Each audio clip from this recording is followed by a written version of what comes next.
खांसी और गले की खराश से राहत देने में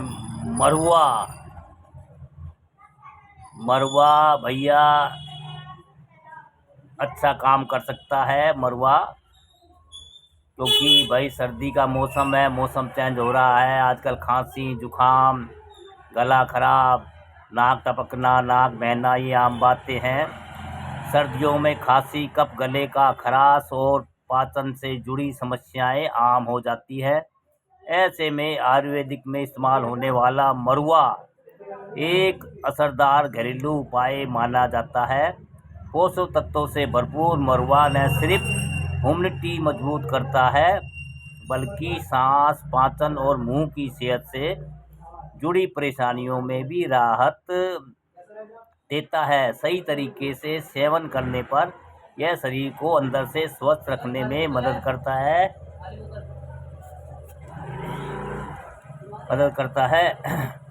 मरुआ एक ऐसा आयुर्वेदिक पौधा है जिसके पत्तों में potassium, calcium, iron, fibre, protein, magnesium और विटामिन 6 जैसे पोषक तत्व भरपूर मात्रा में पाए जाते हैं।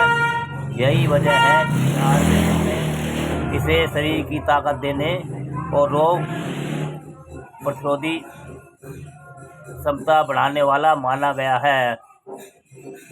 दोस्तों,